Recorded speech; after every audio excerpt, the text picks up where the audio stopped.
So then, and I'm going to also post this onto Facebook. So if we got people, sometimes people like to watch on Facebook. One moment while I get that set up. If you come on Tuesday nights to my master class, you know I go through this every week. So, because I am my own lovely assistant. And I'm going to put this in our group. Oops, no, group. There we go. Got it.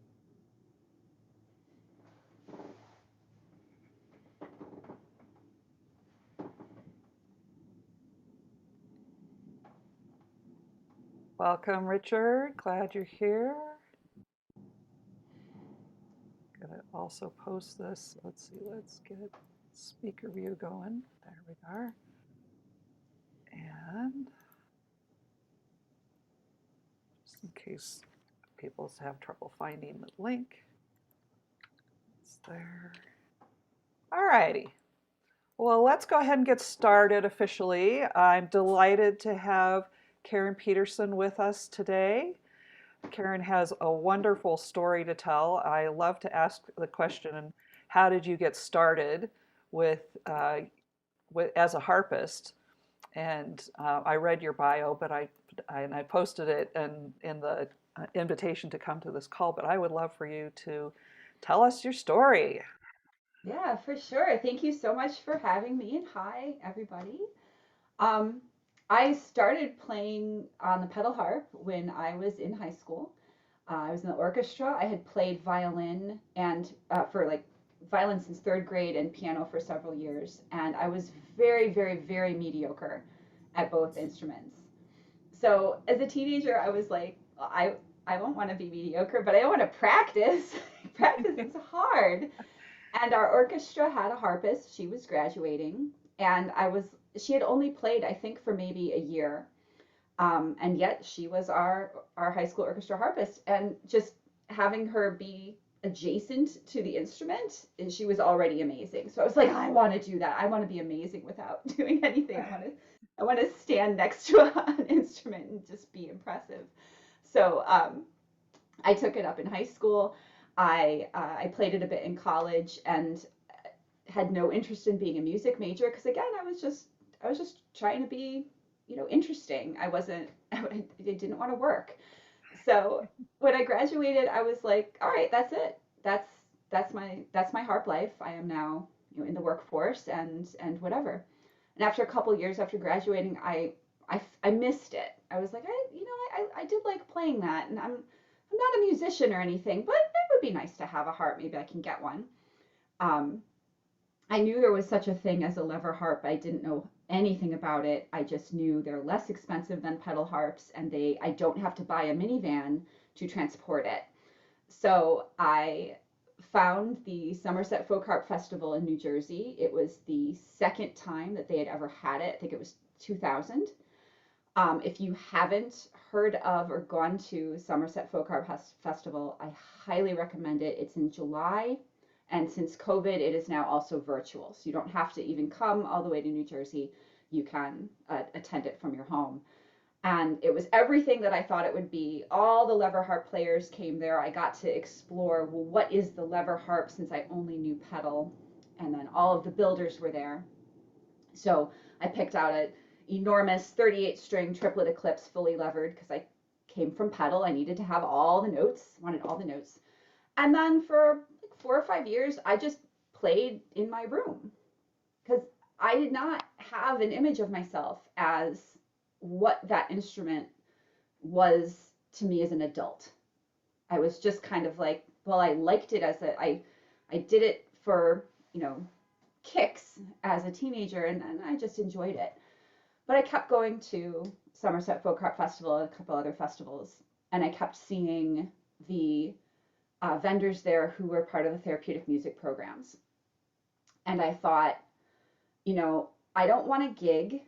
My spouse played guitar in New York City gigging environment. It was very hard. It was not fun. I'm like, I don't want to do that. I don't want to play for brides. I don't want to deal with brides. So no weddings.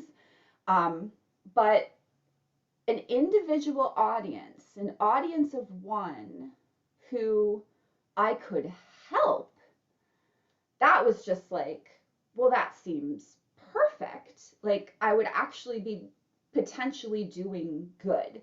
I wouldn't just be, it was kind of like the opposite of the what drove me to the harp, of just like I just want to show off. I just want to have, be close to magic. I could be like, well, no, I'd actually now I'd be potentially actually helping people. So I went through the Music for Healing and Transition program, MHTP, graduated at the beginning of 2012. Um, and gradually, and I actually did that, I worked at a hospital in addition to doing a regular office job. So I would work for 9 hours a day, Monday, Tuesday, Wednesday, Friday. And on Thursdays, I would go to the hospital in the morning, and then I would work the afternoon at my office. So we would just say like, okay, well, don't schedule meetings, before 2 o'clock.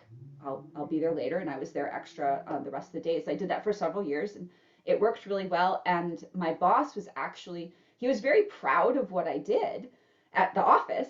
So he would be like, oh, we have a harpist. She plays in the hospital. So it worked out that I could do both of those jobs.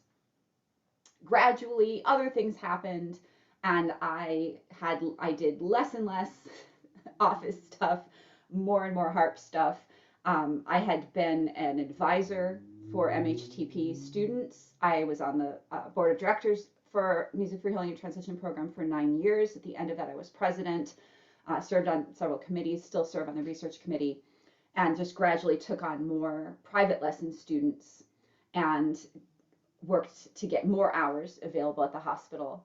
I worked all the way through COVID, when they shut the doors to the patients, when we didn't know what was happening and didn't want to have extra people going in.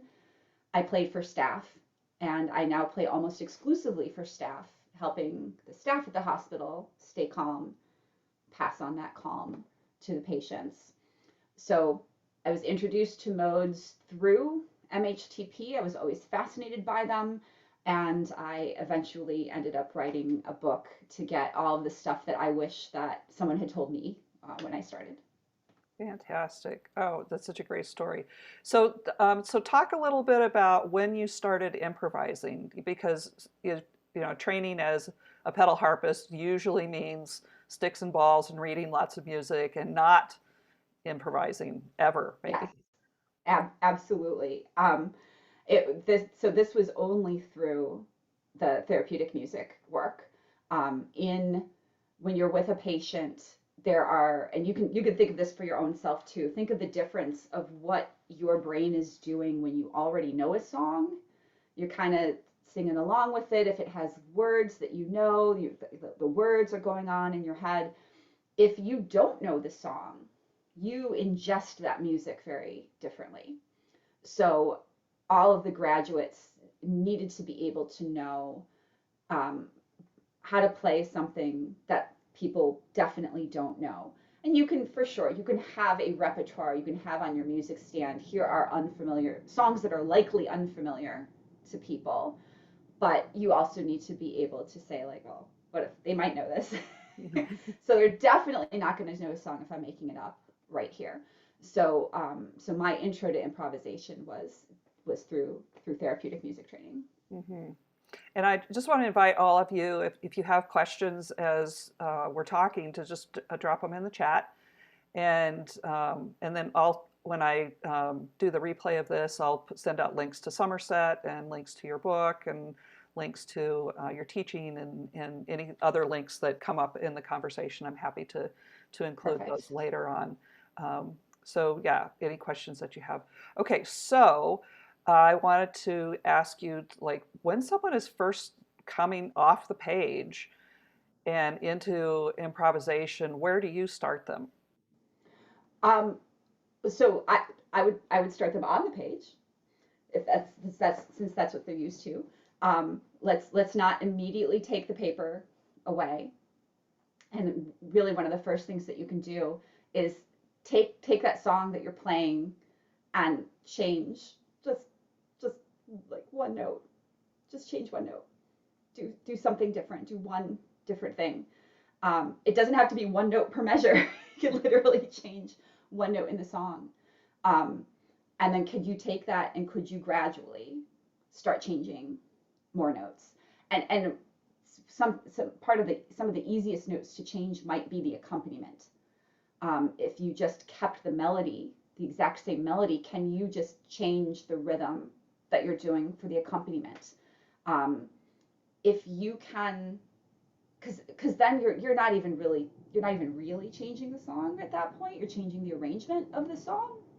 So if you are hesitant to mess the song up, if you can take the same chords, even if it's just, okay, I have this song and there's a lot of stuff going on in the accompaniment hand, what if you just played the first note in that measure for the accompaniment? You do all the same things that you're doing with the melody, but just play the very first note in the bass. And then for the next measure, the very first note in that next measure, and the very first note in that measure. If you're not used to playing something that's written, you can start by playing less than what's written. Mm-hmm. And then maybe you could do something else with that chord in the left hand. Or like I said first, if you're a little bit more comfortable, can you change some stuff in the melody? Mm-hmm. Can you just add some melody notes? Can you add some notes in between? And just, you know, kind of keep going from there. There are a lot of things that you can do with a known song. Mm-hmm. Mm-hmm.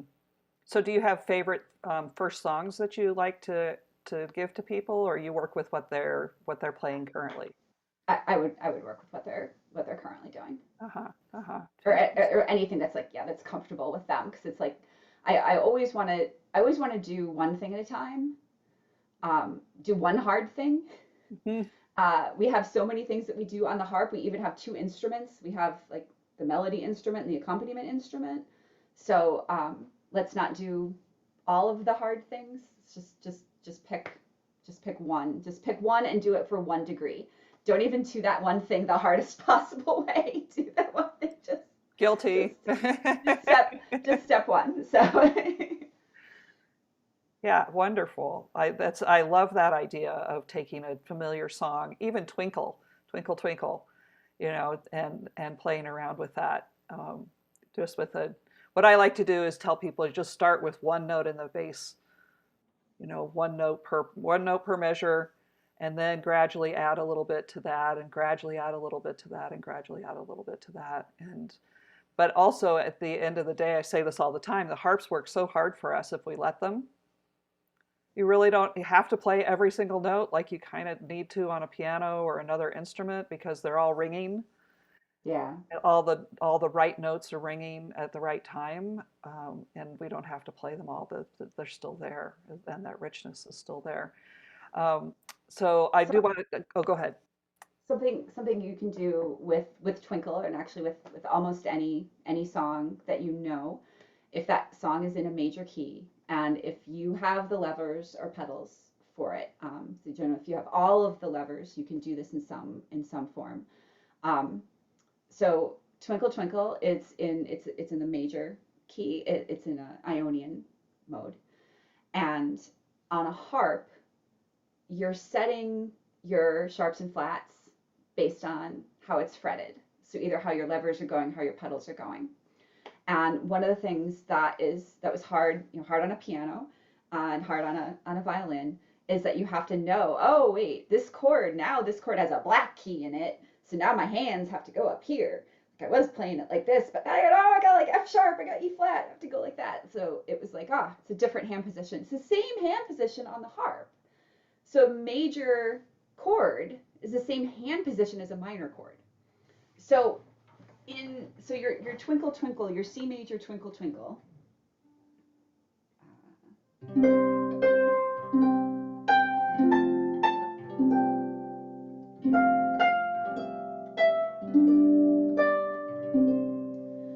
C major. So you can just change your pedals or your levers to C minor. So if you are tuned in flats, you would then just put all of your levers down.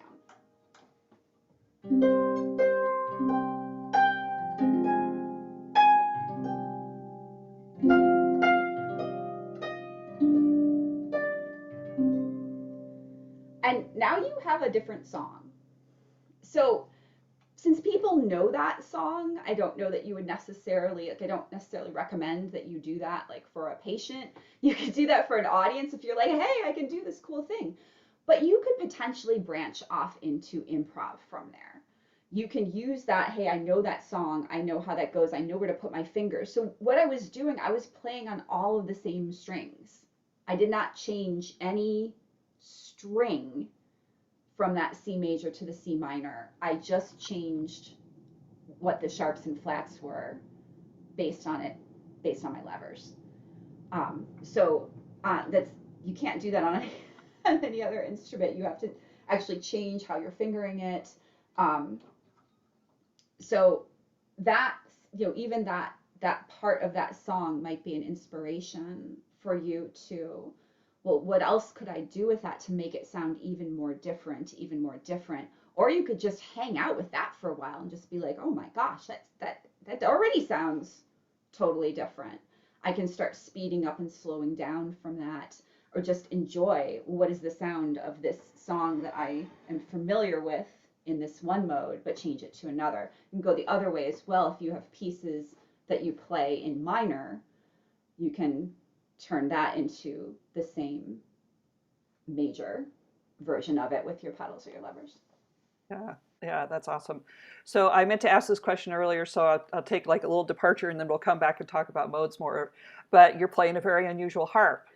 So can you tell us about your double strung and your journey to, this is your only harp now, correct? Yes, yes, yes, Yeah. absolutely. So yeah, thank you for that question. I skipped that. Um, I was originally, after the pedal harp, I bought that giant 38 string triplet Eclipse, and which was great for that time being. I don't regret that at all. But when I decided to go into therapeutic music, I wasn't going to take a 35-pound instrument around the hospital. So despite that I was able to fit it in my car, I was just like, oh my gosh, well, how am I going to cart that in and out to patients every day? So I'm like, oh, I need a smaller harp. But again, it's coming from pedal harp. So to say like, oh, go down to like 22 strings, 24 strings, I'm like, I played on 47 strings. I can't do that. So at Somerset, I literally wandered into a double strung workshop. And by literally, I mean I was so tired that I was standing and I said, I'm just gonna walk in that door right next to me because that's as far as I can go. And that was the door into the double strung workshop. And I had seen the builder of this harp. He has various harps, and he was just walking around Somerset with them. And I'm like, well, there's no way that that actually sounds good. It looks really cool. It's not going to sound good. It sounded amazing. You guys just heard it. Um, and they had the double strung version of it in that workshop. So I had never touched a double strung. I had never tried this type of harp before. Sat down next to it, and I was just like, oh my gosh, you know what? Your hands don't crash. If I have a C, that's a C major chord that I'm extending up a bit from there, this is middle C in my right hand. So I could have played Twinkle Twinkle down here.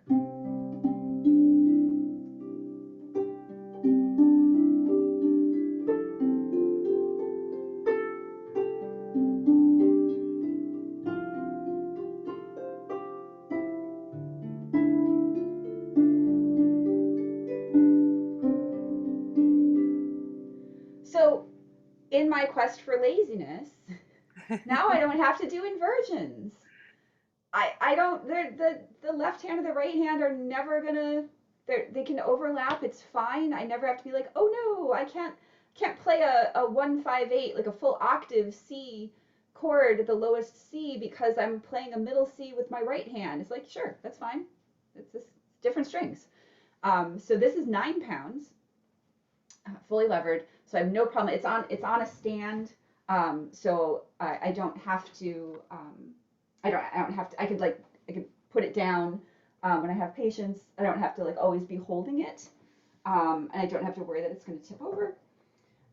So since all of my repertoire I was working on was for hospital repertoire, I realized I just wasn't playing my single course anymore. It's very different when you can affect like how the levers the levers now. I have a situation. I have it's fully levered on the other side. You can't see that because your head is not there. Your head is on the side that a single course person's levers are on. So taking this hand to change a lever on this side doesn't affect the melody. So that was very different. That was the most different thing. The eyesight thing I got used to in like a week. I just had to hunker down and not play the single course for a week. Play the double strum for a week. I was fine after that. But taking my double strum music where I had lever changes that were in the melody that I couldn't get to, or that I had to do that I wasn't seeing, that was the hardest part. So I had to adjust my repertoire for that. And in doing that, that's what really became totally different from the single course. So I found I wasn't playing the single course, and now it's just this. This is a Don pedal harp. Don pedal retired shortly after making a few of them, and the Marinis in out of Pennsylvania for Marini made harp. They were already making a flat harp. They saw me with this harp at Somerset. They said, can we try this on our already flat harp? I had them contact Don Pedal. He was like, I'm retired, do whatever you want.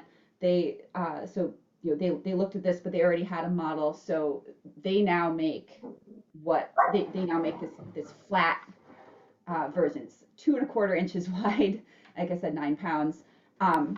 And I've played on it with this. I've compared them. The Marini harp is better than this harp. They also have one that has even lower strings. So this is they have like this, a 24 with the lowest is the C below middle C, and then they have one with an F that's even lower than that. And I've completely loved this. I would never go back. That's awesome. Going back to some questions that we got here. So Pamela's asking, how do you keep track of the chords when you switch modes? Between what I just did of major and minor, I used the same chords.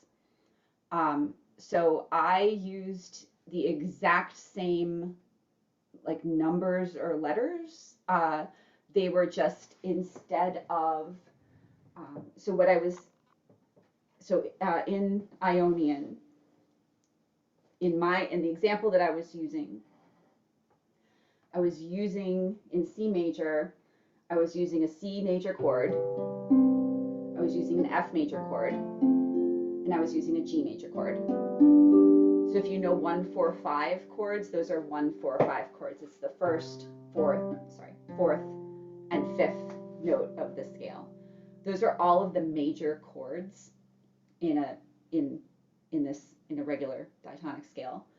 When I did it in minor, I had those same chords. They were just the minor version. So instead of C major, I had C minor. Instead of F major, I had F minor, and instead of G major, I had G minor. So in very often, if you're switching just from Ionian to Aeolian, just from major to minor, you might not have to make any changes to the chords. But doesn't that mess up how you hear it? I guess that's what my concern is, because I would expect it to sound Ionian, but then it switches. How do you adjust to that? I mean, kind of, you tell me, how different does it sound to you?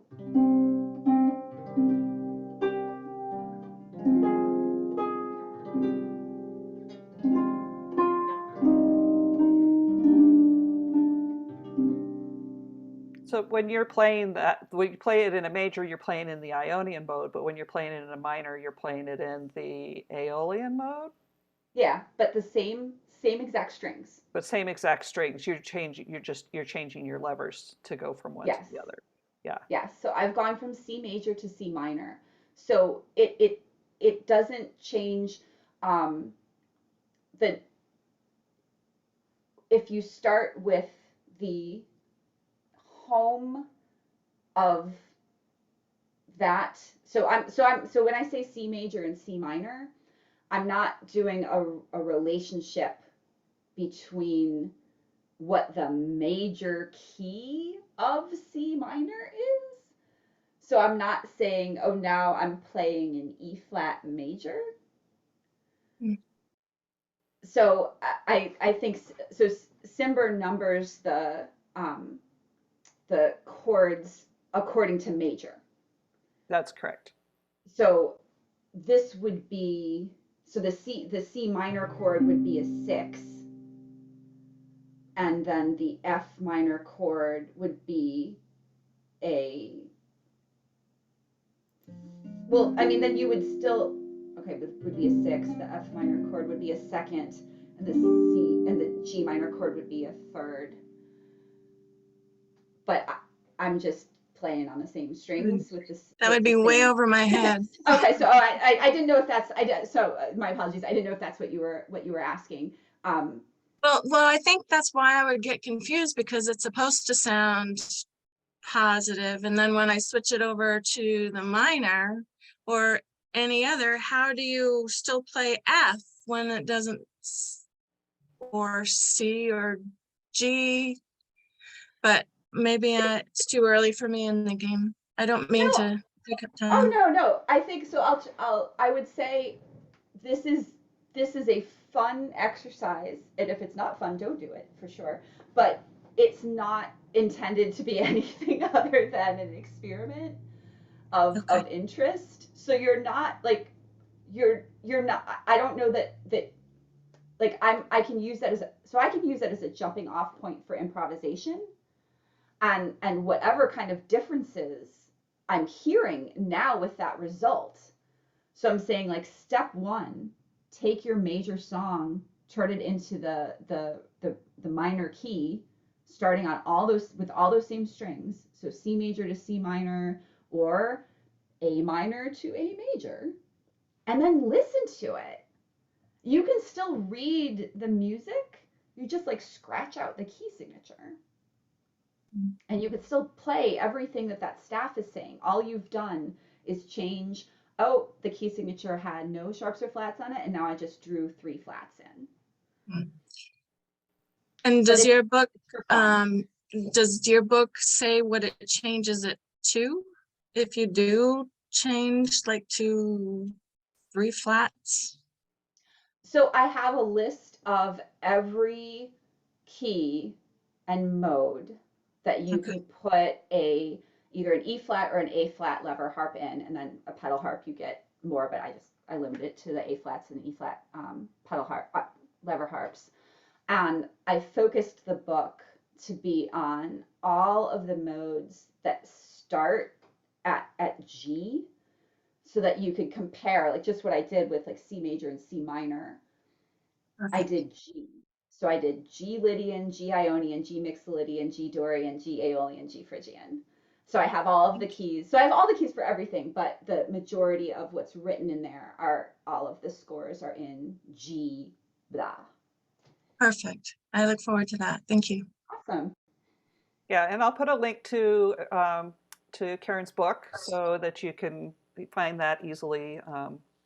And I'll try to do that, put it in the chat here. But the chat disappears when I do the recording, so I'll include that in the replay, in the comments in the replay. So Mary, congratulations. She bought a double strung Marini that just arrived on Friday. And yay, congratulations.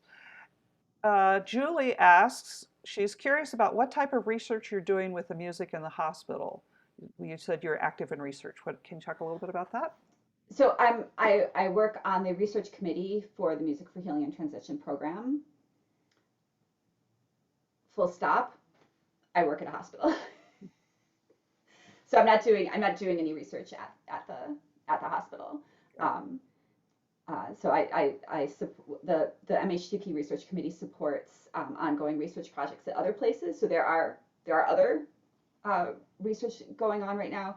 I think like some of our current stuff is trying to find out how much there is an effect from receiving therapeutic music on the patient's report of how their stay was. There's a lot of research that you can find. You can actually, on the MHTP site, mhtp.org, there's a research resource area that there's a lot of research that talks about like the like, okay, what does therapeutic music do to blood pressure? What does it do to perceptions of pain? And one of the things that we're looking at is a very marketing-ish thing of just like, well, what do people think afterwards? If they had a therapeutic music session, do they have a better feeling about their experience in the hospital than they did? Because if you can measure that their blood pressure went down, but they're still angry, that's different from like, what if their blood pressure didn't go down, but like they say that they feel better. So the research that you're doing is based on surveys of patients or working with other harpists or working with So it's programs? it's an ongoing study that's happening in California, in Mercy General, and I'm not part of it, so I should probably stop there. Just saying like, hey, new research is coming, and maybe in a couple years we'll have it published. Yeah, it's really exciting and what, when I started my journey into therapeutic music, which was like 15 years ago, there was very little research. It was very anecdotal. It was what the harpists were reporting, that the patients were reporting, and sometimes what the doctors were reporting, and that was it. And so it's been very exciting to see the field taken seriously enough to have some scientific research going on in hospitals, and having that, seeing the results that we as harpists experience anecdotally with the patients that we work with. So yeah, very cool, very Yeah. cool. Julie, did that answer your question? Yeah. Okay. Cool. All right. Let me just checking to see if there are any other questions here before I get back to my own questions. So you talked about the way that you present the modes is that you stick with one root note G, and then you build the modes on on that root note. So you're changing levers to change the modes. So like the Ionian mode would be a traditional G scale with an F sharp. Yes. And then the other modes are you move the whole steps and half steps around, um, based on levers. Do you have a memory mnemonic for how to remember which one is which? Because I could never do that. Well, the there's an order, and the order that I use, and this is a math-based order. If you look at and that order has an acronym which is LIMDAP, LIMDAP, which is Lydian, Ionian, Mixolydian. Those are the major ones. Dorian, Aeolian, Phrygian. Those are the minor ones. And that order matches the circle of fifths. Mm-hmm. So if you know how to add sharps and flats with regards to a key signature, that's where the L is the most sharp, and the P in LIMDAP is the most flat. So I don't have any other, like, you kind of LIMDAP, and then you have to know the circle of fifths. Mm-hmm. So if you have right now, I am in G Phrygian, so probably easier to start at G major. All right, so if I'm in Ionian, which is major, and I'm in G, so you kind of already have to know what's the key of G. What's the key of G major? Mhm. So it has one sharp, and it's the F sharp. So knowing your key signatures is key to doing it this way. Lydian. So on the scale of limdap, lightest to darkest. Some people say L for light, and P is like a D with a little dinkle on it. So lightest to darkest, sharpest to flattest is what the math is saying. Lydian has one note higher, one note higher than Ionian. So it's here, limdap, L, Okay. lighter than Ionian. So if you know your circle of fifths, you're going to be adding a sharp, be the same as removing a flat. So adding a sharp. So if you have a key signature with two sharps in it, Then that it's would be F sharp, C sharp. F sharp and C sharp. That gives you G Lydian. Oh, So you're moving interesting. up the Okay. circle of fifths like that. So if you're in G Lydian. So now you're Twinkle Twinkle. Now you probably do also actually want to change the chords so that you can really highlight the sound, the Lydian sound. So the Lydian sound is going to be that. So we put the C sharp up. It's the fourth note is going to be higher. So where we had a scaled Ionian, now we're going to have. So our fourth note got higher. So we can have some chords that emphasize that. So I would use a G. So you're always going to use a G as your home. You're always going to use the tonic, the one as your home.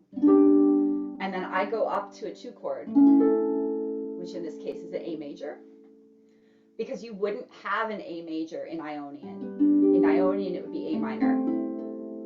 So this would be the Ionian 2, and this is the Lydian 2. So I would want to highlight that in my Twinkle Twinkle.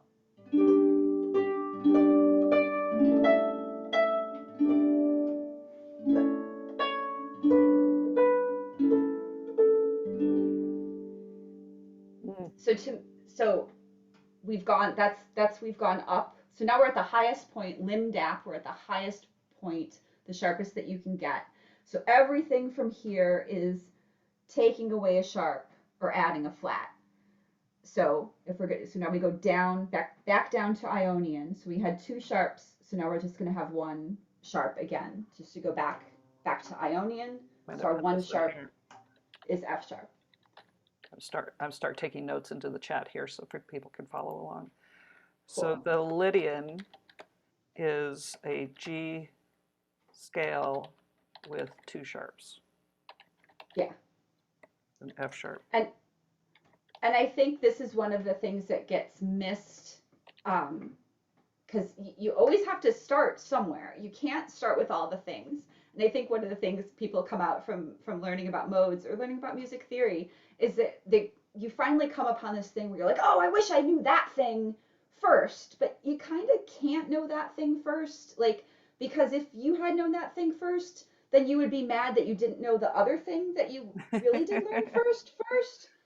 So it's you just kind of have to just keep going around. So in the introduction to modes, it's very, very easy to talk about modes without talking about key signatures. So absolutely to talk about modes with relation to, okay, so you take a C major scale that has no sharps or flats in it, and then if you go up 1, you're in Dorian. And if you go up another, you're in Phrygian. If you go up another, you're in Lydian. But at the end of that introduction, everybody kind of comes away with okay, so Dorian starts on D. It's like, well, that's true in C major. Right.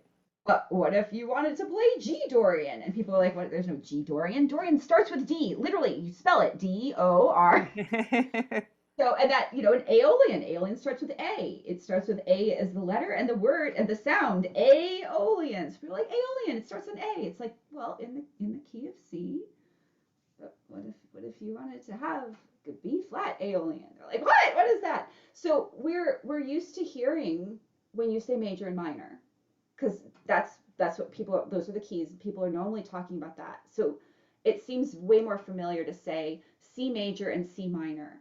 But you start saying C Aeolian or G Aeolian or F Phrygian or B flat mixolydian. And people are like, well, what are you saying? It's G mixolydian. Right. So I think knowing that all of the keys have all of the modes is a first step. So yes, like we can change the key signatures and we can figure out for any key signature, the second step of it is Dorian. And Simber, you do a great job with that because you've been talking about in your modes, you've been talking about, well, here it is in the key of C and here it is in the key of G. And so you are introducing people like all of the modes are in all of the scales. So I picked to have all my modes in my book be G because if your harp is tuned to E flat, then you can stay in G. You can get all of those modes. And then you can have the same starting point. It was so much easier for me to hear the difference when I wasn't moving on the instrument. It was difficult for me to hear the difference between C major and A minor because I was like, well, A minor's lower because it starts on A. It's down there. And it's like, no, A minor is different because it's got flats in it. I'm like, no, it's lower. So if I started everything on the same note, then not only do you have like that extra fun thing of being like, oh, I can play the same song and I just move the levers, but it was also like I could hear much better what that different note was. So when we just did Lydian and we had that sharp, and now I've put it back down. So that's G Ionian again. In that lim dap, so L-I-M, M is for mixolydian. That is the end of our major modes. So you're either adding a flat or taking away a sharp. So in G major, we had an F sharp. So we're going to take that sharp away. Now we're in the key of C, so it's all naturals, and that is G mixolydian. So the changed note is the F sharp is now an F natural. So when I do my twinkle twinkle, I want to highlight that note now.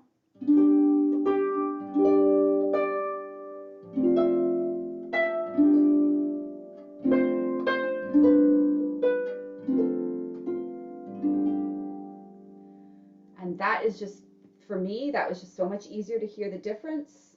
I can hear that, oh, it's a flat 7. Like, what's the different note? It's the note that's literally different from what we just heard in Ionian.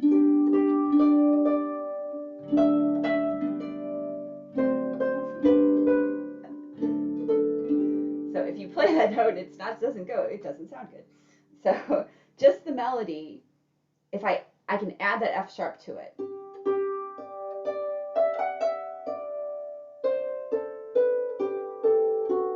That's the Ionian sound, mixolydian sound.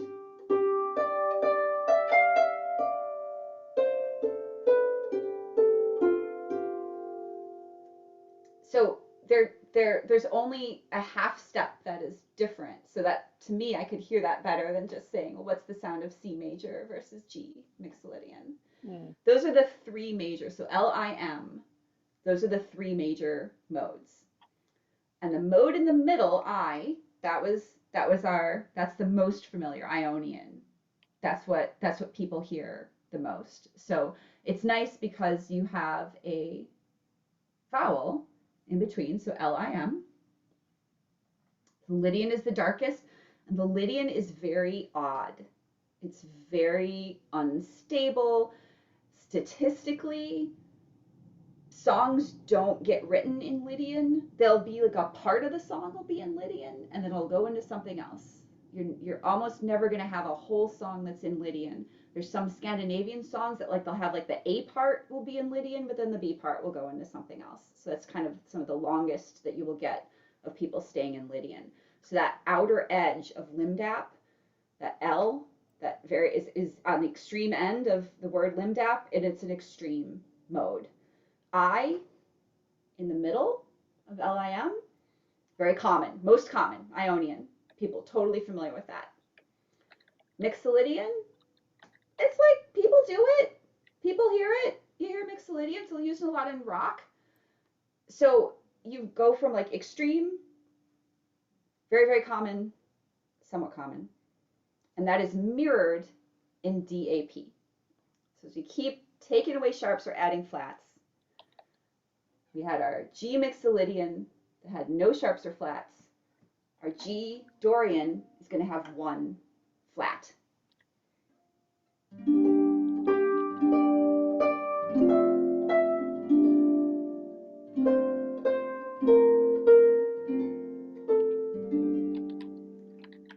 It's actually the same chords that I played for Mixolydian. That mirror, that M and that D are right next to each other. So I actually use the same chords in Mixolydian and Dorian.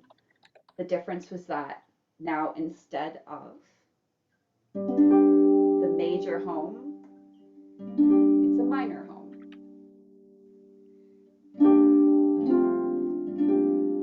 That was Dorian.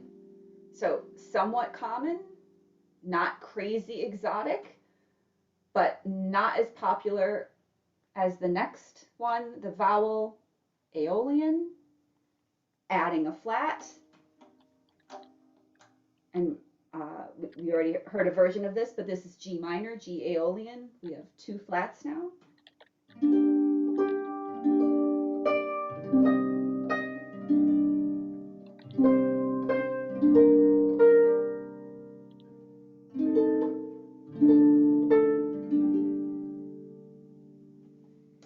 And then last, Phrygian, three flats.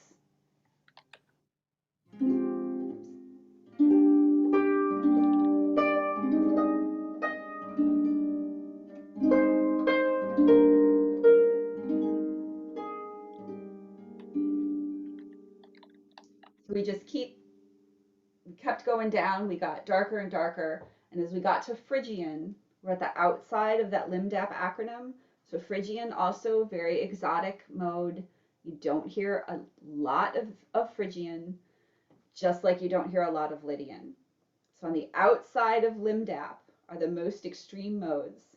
You just look at a database of songs and you're not going to find a lot of songs that are at those very extreme ends. You are going to find a ton of songs at the vowels, and then you're going to find like a decent amount of songs, like a good amount of songs at the middle for that Mixolydian and Dorian. Very cool.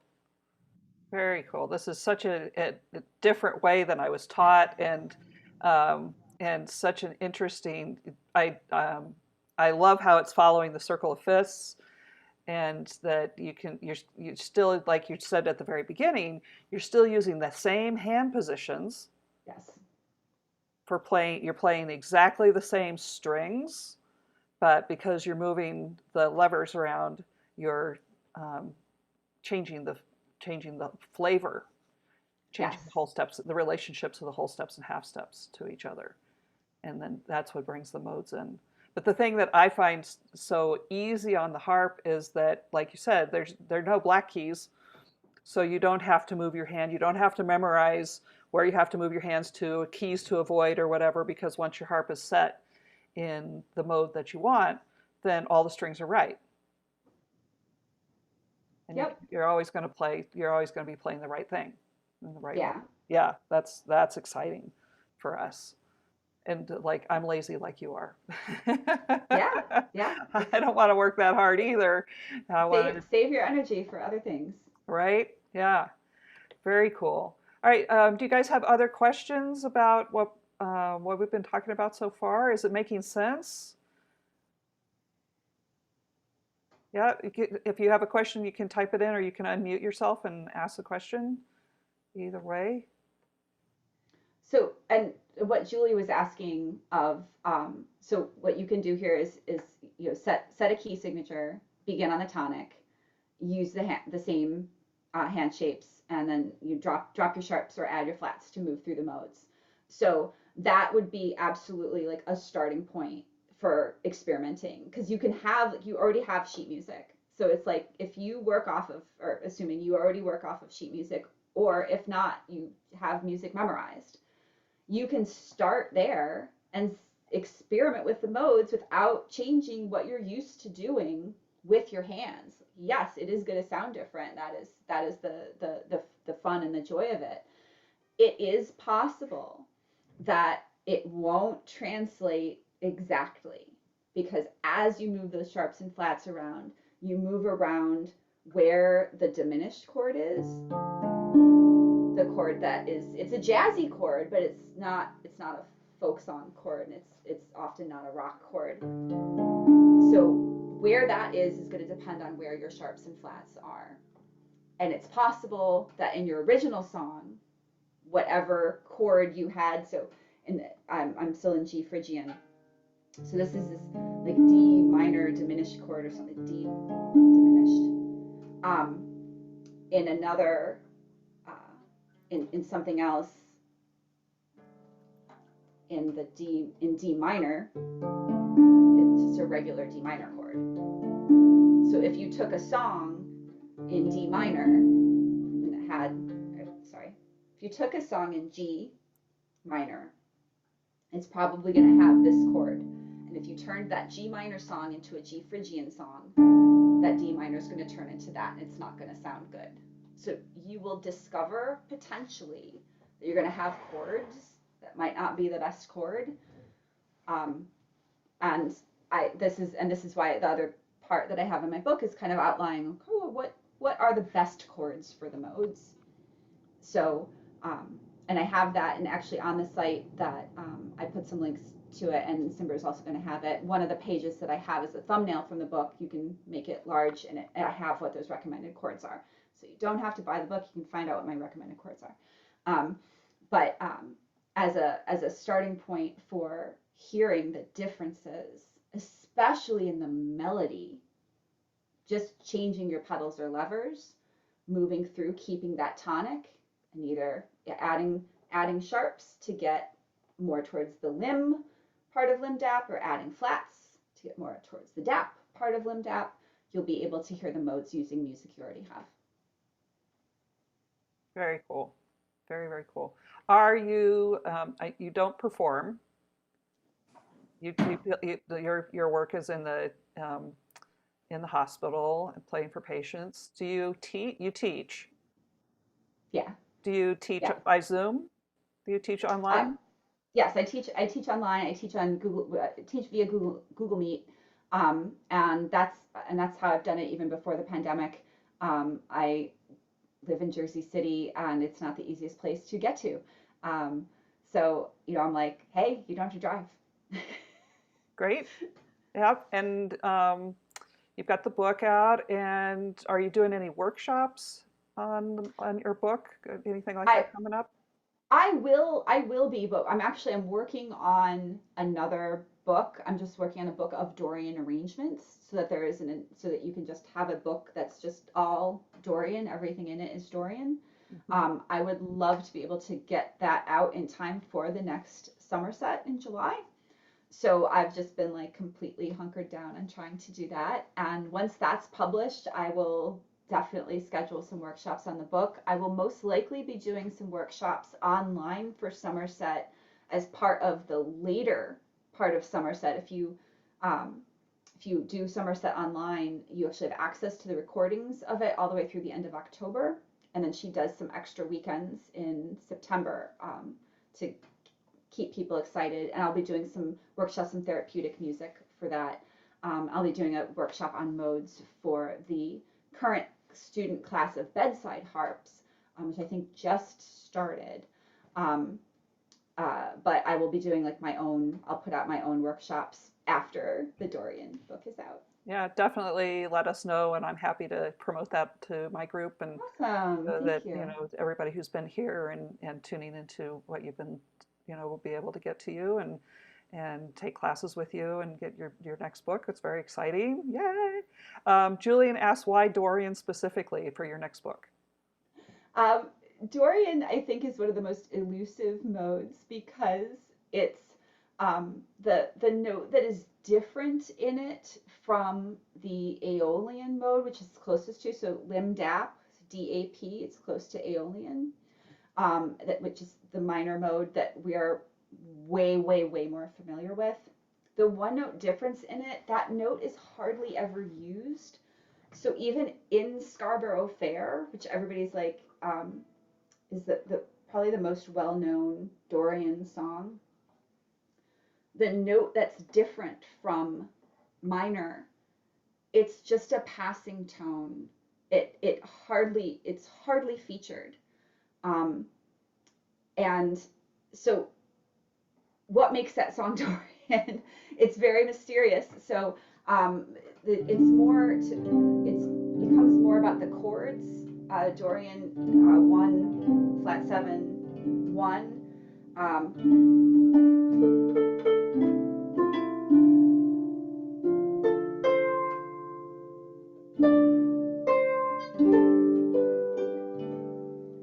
It's this. Mm-hmm. It's not a featured note. And that's it. It only happens once. The rest of the song goes on. It never comes back to that. So like if you're trying to learn Dorian, everybody says, okay, well, you should really harp on that note because otherwise people will think it's minor. But if we did Scarborough Fair in minor, you want to help it by changing the chords because you're not going to hear it. You're barely. So I just put all my B's down to flat. So now I'm in D minor, D Aeolian.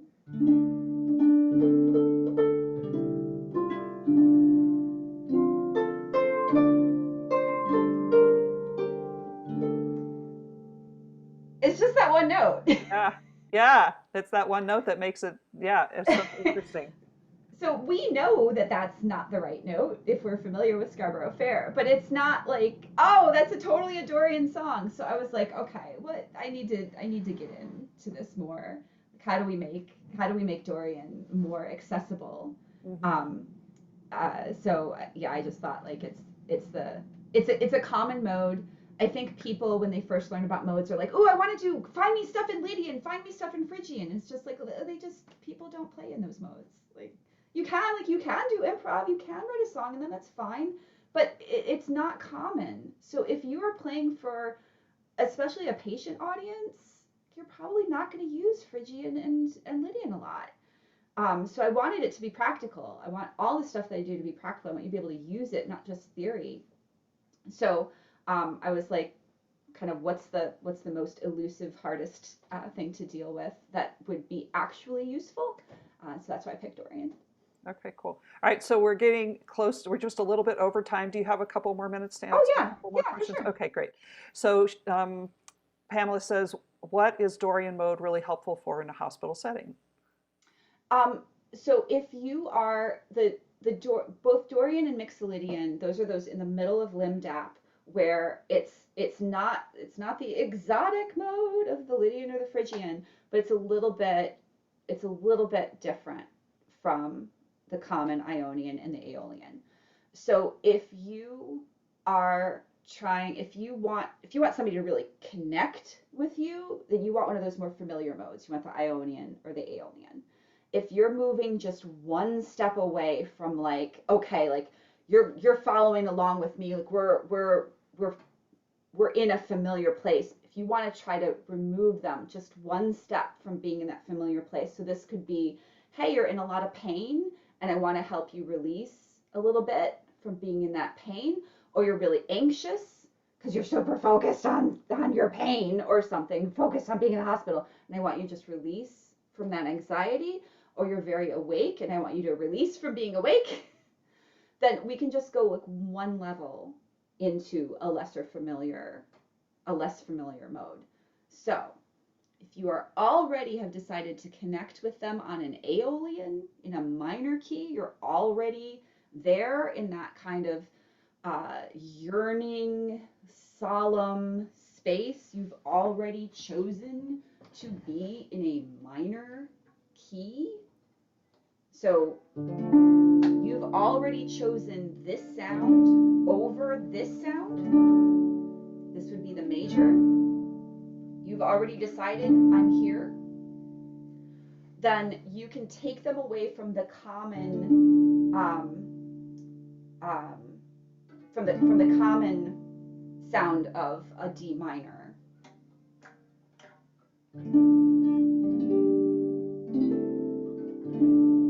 And take them to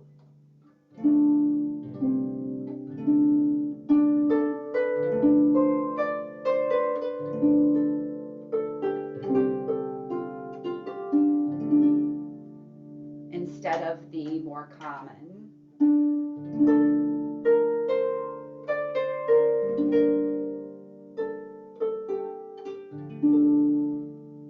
So it's just trying to take them one step away from what they're anticipating, what they're used to, and give them a little bit of release.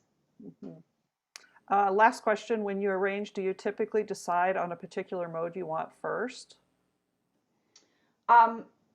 If I were arranging a song and wanted to change the mode of that song, like I think if I were arranging, I feel like I would already have a melody that I were creating chords for. So I could be saying like, ooh, do I want to mix it up and take this song that's Ionian and actually make it Mixolydian? I might mess around with that to see what would happen. If I were composing like straight up, like, oh, I have nothing, I have a blank sheet. Like, what should I compose in? Should I compose in this mode or that mode? I could absolutely use the modes as an inspiration, because you're giving yourself this different you're immediately giving yourself something different. This would be the same for improv. You're just saying like, I'm just going to sit down and do an improv.